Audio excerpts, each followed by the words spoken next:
The Passover by AM Joan. The end is coming, the old man declared solemnly in front of the strange church.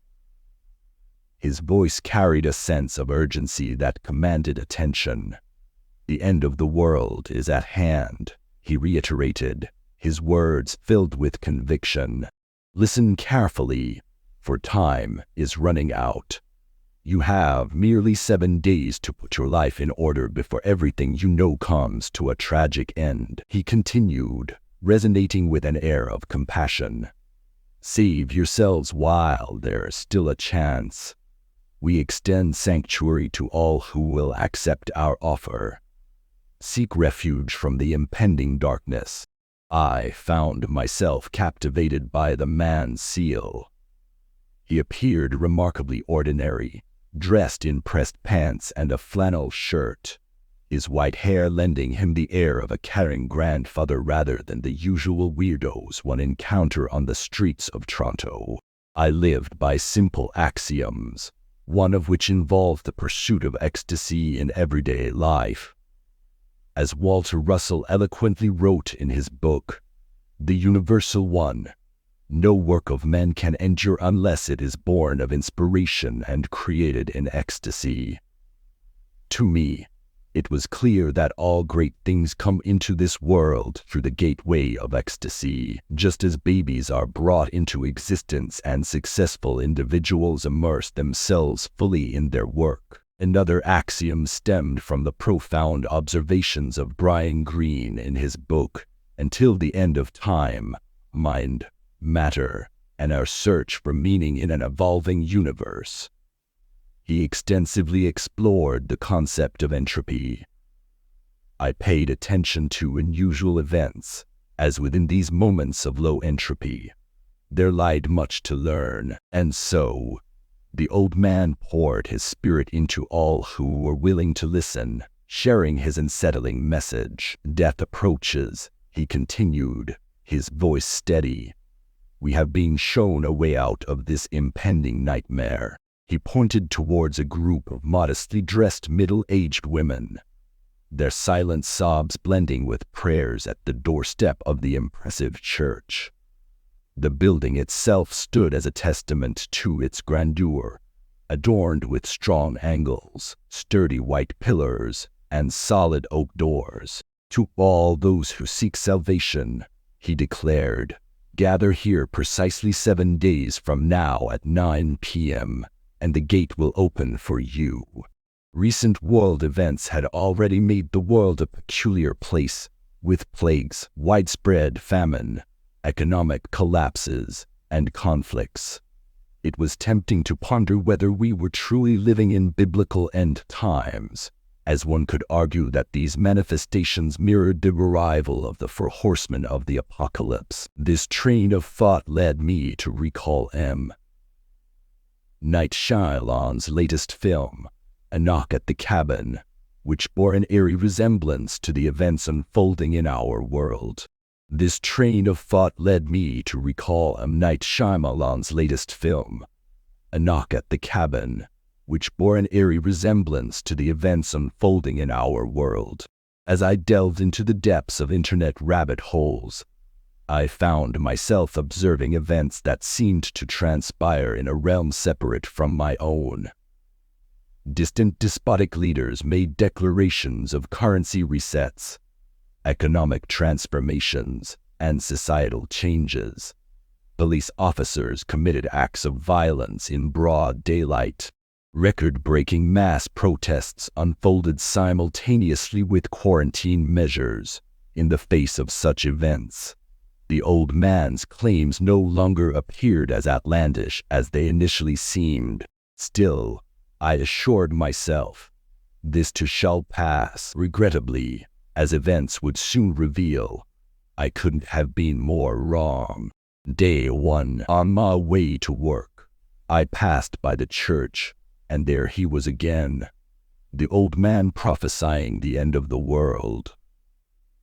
I cranked up the volume on my earphones, hoping that the captivating tunes of Rufus du Sol would drown out my unease. Nonetheless, I pressed on. Days 2 and 3. On both nights, I experienced recurring nightmares of people dissolving into nothingness. Each time I woke up, a sense of unease lingered, but I pushed through, determined to shield my subconscious mind from the old man's spreading paranoia.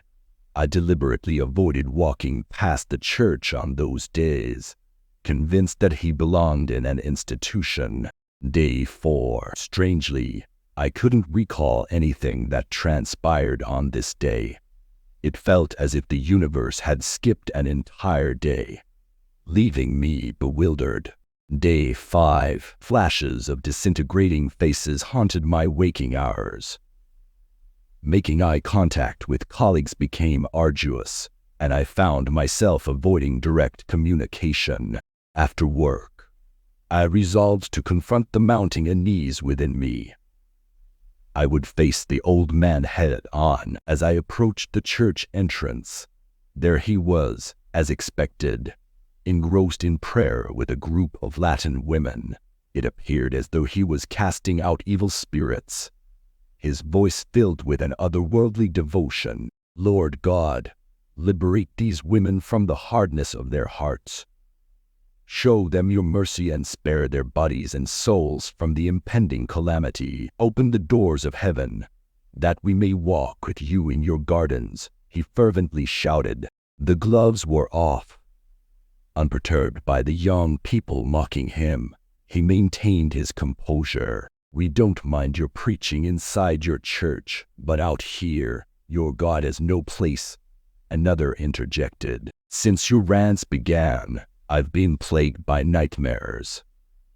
The world is not ending in 3 days, added a young woman, her frustration evident. The world, as you know it, will indeed end in 3 days. If you desire salvation, be here at precisely 9 p.m. and not a minute later. This will be your only window of opportunity. Beyond that, all mercy will forsake this earth, he retorted, unfazed by their verbal assaults. Shut up, old man. The teenage boy doubled down. Caught in a state of indecision, I loitered there, a slack-jawed observer, uncertain of how to proceed. Embarrassed by the previous altercation, I hesitated to engage in a verbal confrontation of my own. Ultimately, I relented, watching as the Latin women followed the old man up the steps and into the church. The congregation appeared to be in full attendance, and haunting wails escaped from within the building. Together with the young people, I retreated from the church, unnerved by the eerie sounds emanating from within. Day 6. Determined to uncover the secrets of the church, I delved into extensive research. Strangely, it appeared to be absent from Google Maps, while their website seemed rather ordinary. A typical church website featuring a nondescript head pastor and service schedules. However, as I scrolled through the page, a message flickered at the top of my browser window. The portal will open. Join us tomorrow at 9 p.m. Curiosity pique. I clicked on the link, only to be redirected to a peculiar government agency website. A message flashed on the screen. Your access to this page is unauthorized. Suddenly, a strange voice echoed through the speakers, announcing, "Return to your regular activities. Your computer will shut down momentarily." And just like that, my laptop powered off. Taken aback, I spent the entire day and evening attempting to unravel the connection between the church and government agencies. With each passing hour, my frustration grew. Resigned to confront the old man when the world failed to burst into flames, I resolved to visit the church at 9 p.m. Day 7. As I went about my daily tasks, the world appeared as ordinary as ever. Not a single strange occurrence unfolded. I was convinced that the old man suffered from a shared psychosis, and as the day progressed in a blur accompanied by the melodies of Rufus du Sol, I found myself floating on a cloud of certainty, ready to shame the old man for his false claims. Arriving at the church 9 minutes before 9 p.m., I was taken aback by the massive crowd that had gathered in front of the church. To my surprise, uniformed police officers were interspersed among the people. Every nationality and demographic seemed to be represented. Entire families stood together with their children, and even a few paraplegics were present. The young people from the previous encounter were also among the throng. The crowd spilled onto the streets, obstructing traffic and prompting frustrated drivers to plead with the uniformed officers to clear the way. Instead, one of the officers took it upon himself to redirect traffic away from the congregation. Anxious anticipation filled the air as the crowd burst into familiar hymns, awaiting the promised revelation. These indoctrinated individuals appeared steadfast in their beliefs. Inwardly, I thought, here we go, it's Jonestown all over again. Welcome, you faithful few. The world shall soon face judgment, and the only escape shall soon manifest. Pray for those we leave behind, for their souls. Rejoice, for soon you shall walk with the angels. As he spoke over the cacophony of honking cars, the crowd's attention shifted toward the sky. Something inexplicable unfolded. The clouds moved oddly, parting to reveal the stars of the night sky. Gradually, the night sky receded, unveiling the vastness of space. Debris and buildings were drawn into the void. Panic gripped the crowd. Drivers abandoned their vehicles, and in a surreal moment, the old man gestured slowly toward the large wooden doors, which creaked open, revealing a blinding, radiant light. I glanced at my watch. It was 9 p.m. The time is at hand, the old man proclaimed. On the other side of the door, an otherworldly landscape beckoned, accompanied by ethereal luminous figures assisting the elderly and infirm into the radiant entrance. Compelled by curiosity and the impending doom outside, I joined the stream of people entering the glowing doors, leaving behind chilling wails that echoed through the crumbling city. The world was ending, I assured myself. As I stepped through the door, the world round me transformed blinding white, and at that moment, I ceased to exist as I had known myself. Gone were my pains and traumas, replaced by the beginning of a new chapter of my existence. The end. Thank you for listening to The Passover by AM Joan.